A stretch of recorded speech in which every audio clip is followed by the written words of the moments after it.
Blog Talk Radio.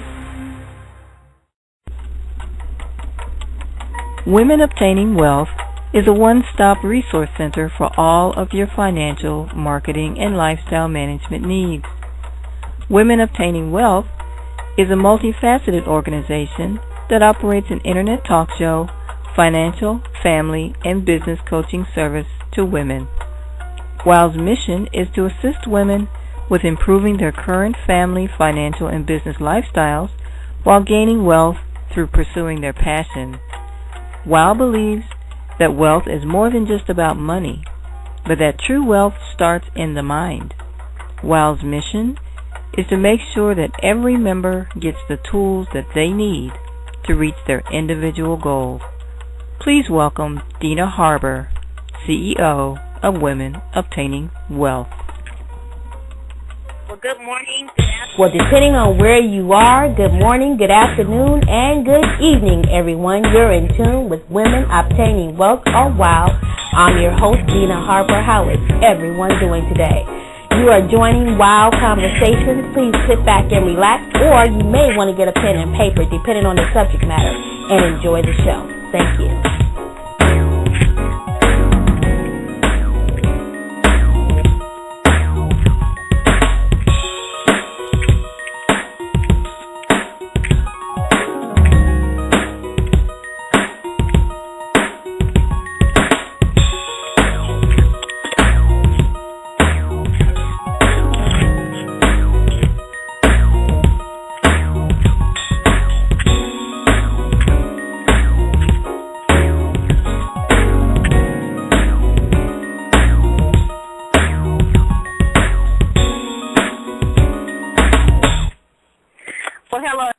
Thank you guys for listening. This is your host, Dina Harbour, coming to you live from Atlanta, Georgia. I thought I had deleted my intro music, so I was about to do my intro by heart. So anyway, it went on as planned. So welcome. You're listening to WOW Conversations on this Sunday evening here, January the 20th. Everything is going on. There's a lot of excitement here in Atlanta. The Falcons are playing. I don't know, is the game over or not? I know I was in the grocery store and they were hollering the scores over the intercom system, so I haven't heard the final scores yet, so I don't know what's going on with that. And then we have the inauguration. The sworn in of the president was earlier today, but then the whole big, I guess, entertainment function and the post-swearing of him being president for the next 4 years going on tomorrow, so we have a lot of people in the D.C. area, so I hope everybody stays safe and warm out there. So today we're going to talk about the 10 traits of the busted and broke, and I'm talking about this subject matter because, women obtaining wealth, we believe that wealth is more than just about money, but that true wealth is starting with the renewing of the mind, as you heard from the intro. But wealth and money comes to play a lot, especially with the work that I do, working with entrepreneurs, discussing businesses and how to make money. And, people are really looking at this economy. A lot of people have been laid off, lost their jobs, dealt with foreclosures, and people are really trying to get their financial lives back in order. And when I'm talking to people, when I'm telling them and trying to express to them some things they can do in order to help them, gain some financial, wealth, not necessarily wealth, but just get themselves financially in order. A lot of times, and when I talk about, what are you doing? I know you're working a 9-to-5, but do you have a side hustle? Do you do a part-time home-based business? And the first thing I always hear is, I don't have the money. I hear that I'm broke. I hear that, how can I start a business? I don't have any funds. I hear all types of things. And so I want to talk to people today about some of the traits that I've seen, heard about, read about, and basically witnessed and have gone through myself as far as struggling with financial matters in my past. And so hopefully if these traits or some of these traits you identify with, whether in yourself or other people around you, you would just be able to either help yourself or the people around you, and we're going to try to give you some solutions to these traits. So the first trait that I'm going to talk about, we're going to do a 10-week shows on this. The next 10 weeks, we're going to talk about the 10 traits. Each show, we're going to take one trait at a time. And so the first one I want to talk about is self-sacrificing. And, you know, it's funny because I heard this term, I think it was a year or two ago, coming from Ayanna Van Zandt. You guys may have heard of her. She's, I wouldn't say a motivation. She's a spiritual teacher. She's, I guess you would say, a motivational teacher, motivational speaker. But she's often on Oprah's Life Class. She used to be, you know, like a Dr. Phil on Oprah before Dr. Phil.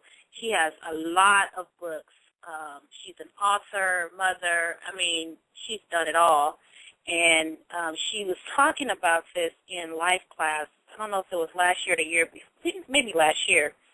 And it just really caught my attention because I was like, self-sacrificing. She was saying it was a bad thing. Now, I know there's a lot of mothers who listen to the show, and so we're going to make the self-sacrificing behavior an exception to the rule when it comes to kids.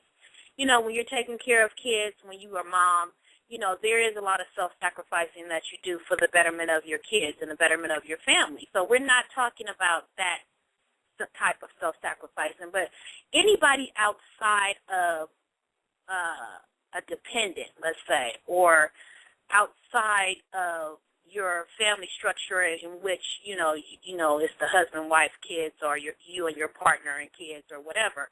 But really, even your partner, we're talking, let's just leave it at the exception to this rule is your kids, okay? Someone depending on you for their livelihood. But outside of that, you should not be self-sacrificing to give to someone else and taking away from something that you need in order to help someone else. Let's talk about the definition of self-sacrificing. It says self-sacrificing one's personal interest or well-being for the sake of others or for a cause. So what it's saying is that, you know, some of us are trying to get our lives together. We're working hard. We're doing everything. We're cutting back on the budget. We're, you know, doing all types of things to keep our family's head above water or just to maintain what we have. Or even if we're doing a little bit better than others at this time, we're still, you know, trying to make sure that we're taking care of business, you know, paying our bills, you know, and doing the things that we want or need to do in life. Well, lo and behold, here comes someone, and they want you to lend them money. They want you to pay for things that you really cannot afford to pay for. But because you do not, and this is where you can tell if you're self-sacrificing or not, because it's not. Let me be clear. It is not a problem to loan people money. I personally don't like to loan.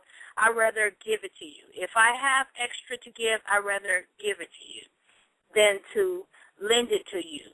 And I got caught up in a self-sacrificing position a few years back, and I really hate that I did that because it caused a wedge between me and someone that I really cared about and had, you know, a family relationship with, and now that relationship is no longer because I self-sacrificed and let, you know, a family member use a credit card of mine. And this is why I'm telling you that self-sacrificing is, you know, no one, you know, I've learned from it and I've moved on from it. And really, I knew better at the time.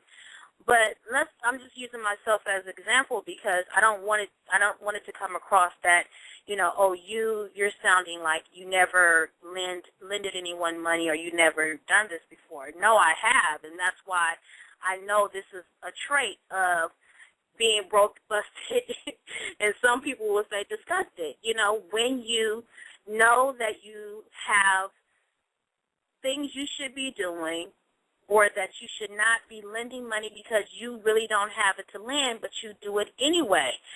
And I was getting ready to tell you, this is how you can really tell if you're self-sacrificing versus if you're giving or lending, from some of you, and with good intentions, or if you can actually really afford to do it. Because if that person do not pay you back, you weren't, and you're fine with that, then you weren't self-sacrificing yourself. So you didn't need that money, and you said, okay, here, they're not paying me back. Oh well, I don't mind. And then you can still have a relationship with that person whether they paid you back or not.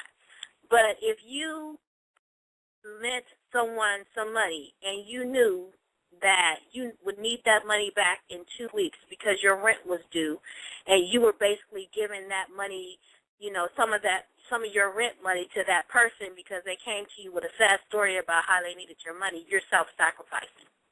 Because really you need that money for your rent. And you're putting yourself in a position to not be able to take care of your household. And so you're doing that, and you're self-sacrificing yourself. You're listening to Wild Conversations, 646-478-5836. If you have a comment, question, press the 1 key. I forgot to open the chat room. Let me do that real quick. We're talking about the 10 traits of the busted and broke, and then I was talking about self-sacrifice. And I'm trying to give you guys a good understanding of the distinction between when you can do something and give from your heart without self-sacrificing yourself versus when you're self-sacrificing knowing that you actually need that money or you need something, but you're going to give it to someone anyway. And usually, let me tell you another reason why you can tell if it's self-sacrificing.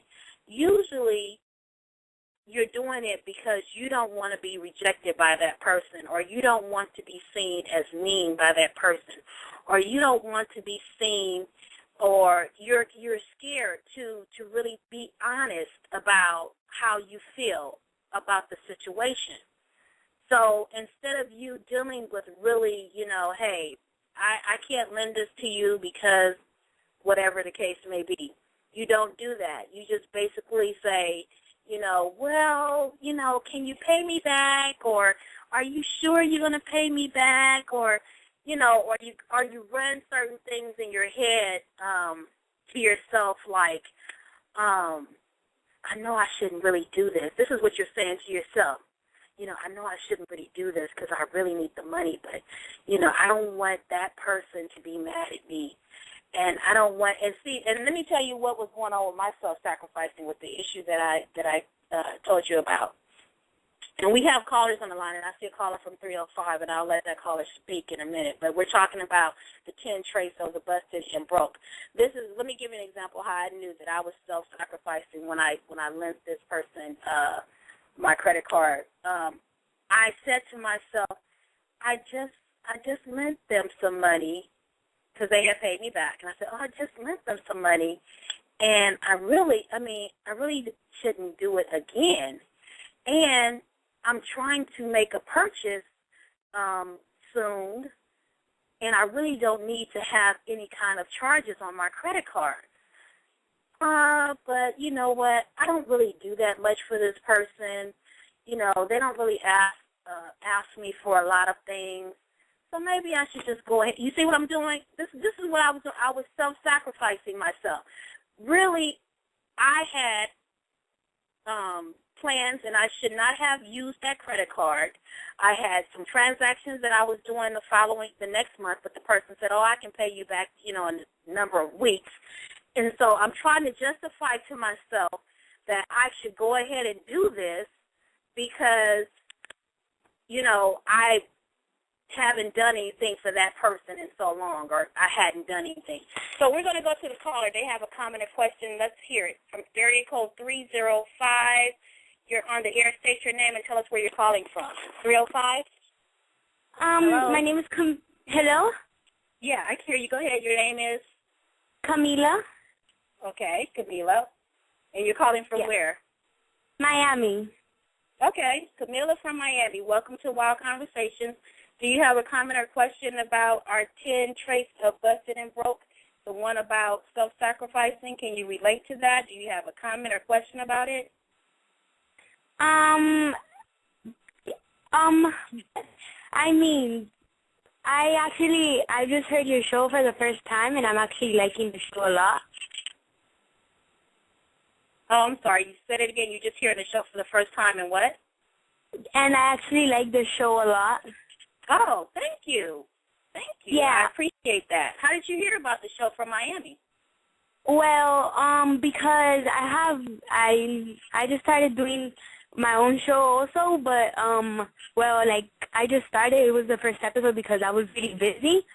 I didn't do it, so I just wanted was looking through shows, and I found this one, and I thought it was gonna be really entertaining, and then it really is entertaining. Okay, well that's good, and congratulations on your show. That's how I got started, 6 years ago.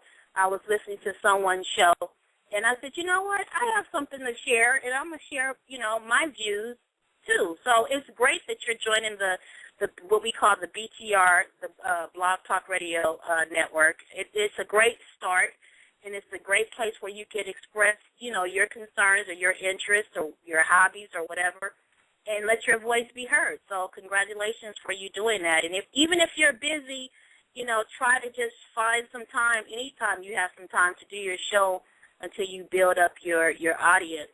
But yeah, thank you for listening, and good luck to you. And if you ever want to talk about that or get some information or some advice, don't hesitate to send me an email at radioshow@womenobtainingwealth, or just join me on Facebook, because I really like sharing and helping other people, do something, because we really have to start being active with what we believe in. And I think once we're active, then we have passion about what we're doing, and that's what makes life worth living to me.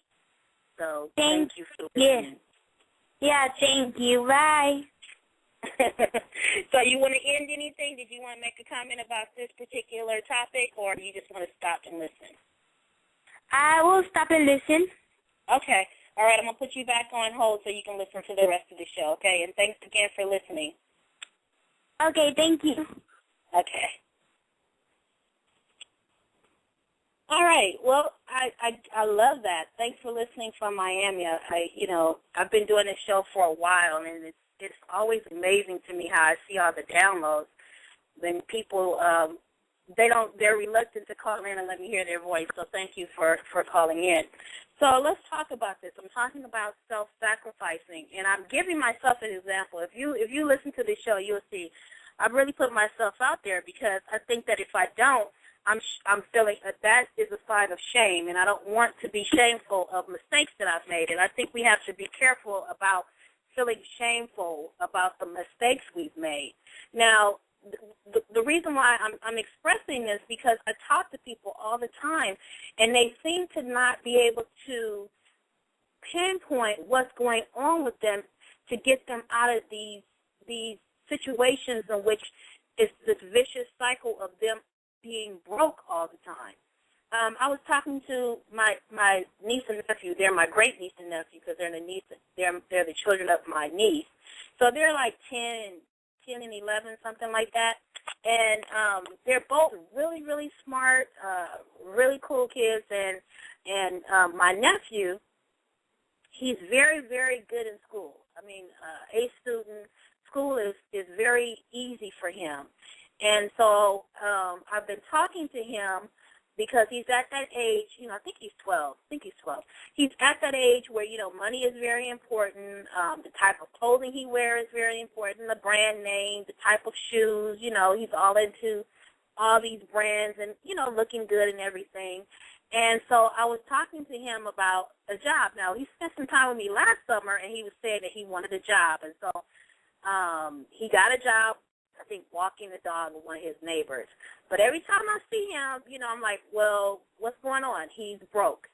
So my thing is, I'm talking to him about money, and I'm talking to him about how to save, talking to him about the importance of not only being smart in school, but being smart with his money.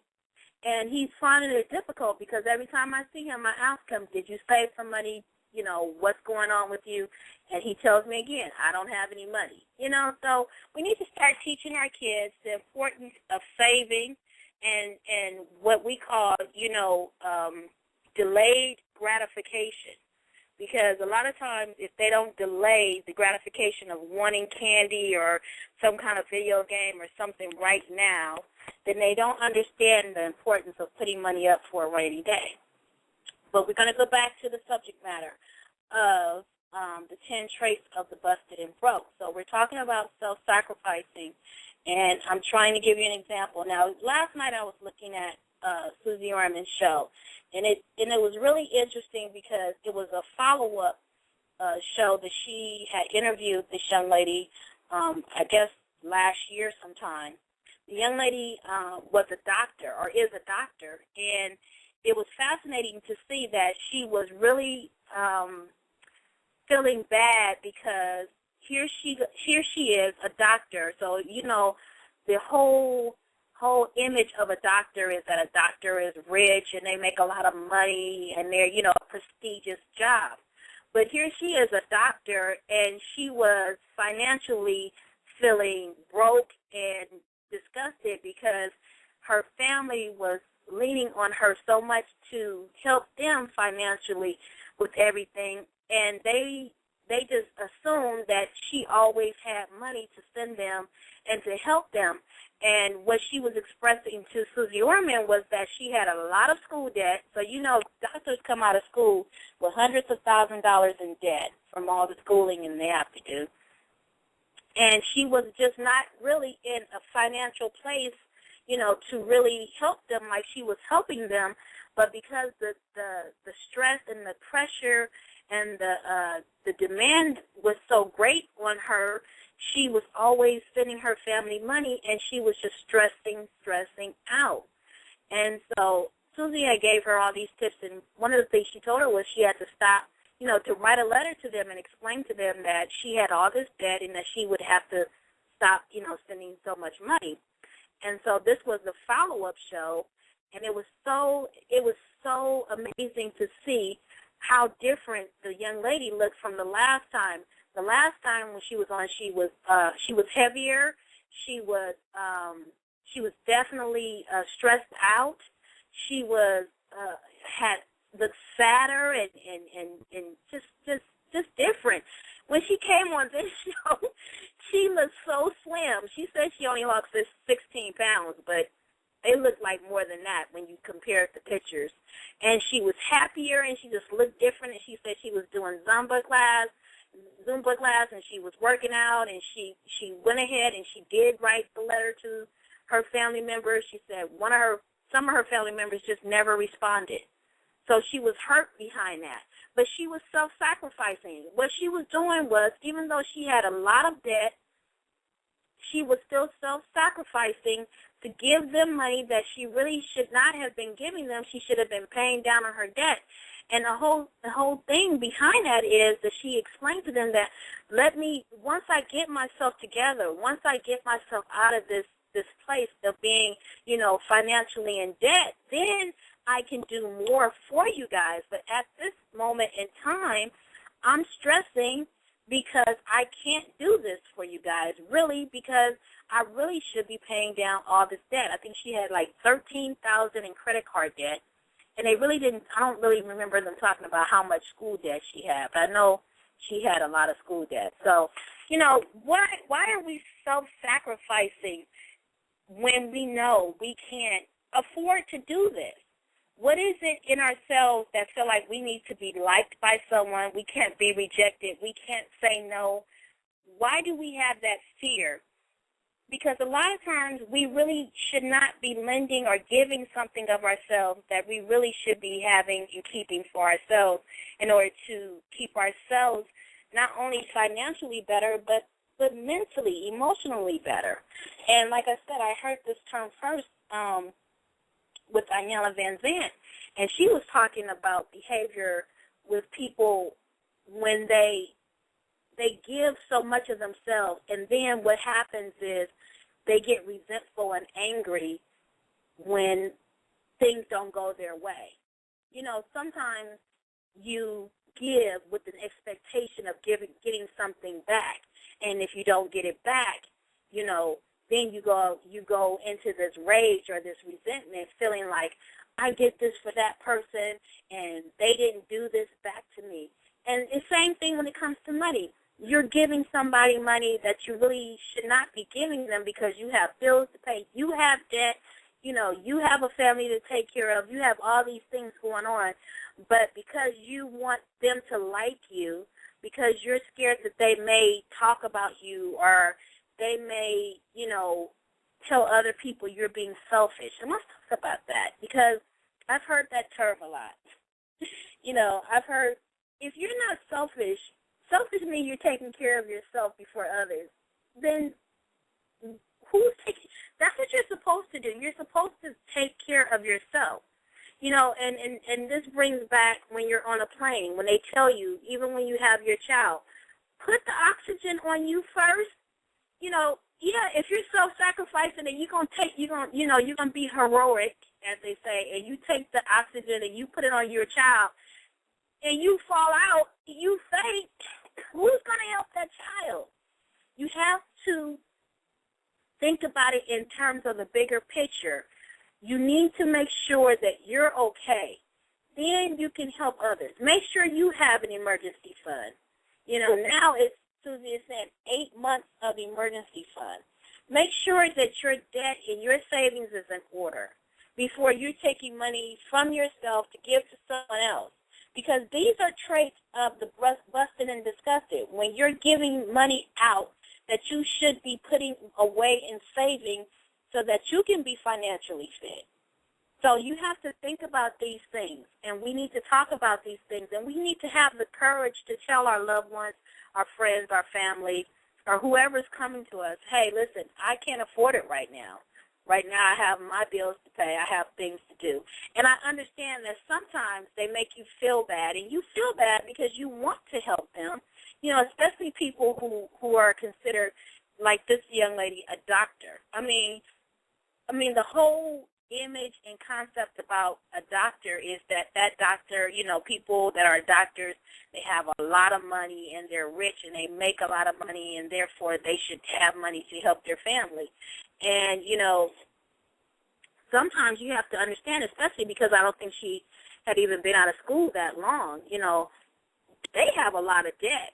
You come out of school as a doctor, sometimes, you know, depending on, you know, your financial situation of your family and loans and different things, but sometimes you come out of debt with hundreds of thousands of dollars in debt. So, you know, we have to be okay with saying no. We have to make sure we're not self-sacrificing ourselves and putting ourselves into a position in which we are, you know, hurting ourselves in order to make ourselves look good in someone else's eyes. We need to stop that. These are traits of the busted and broke, believe me. Now, let me give you the alternative. Someone who is financially fit will let you know, listen, I cannot do it right now. Right now, I'm not financially able to give you the money.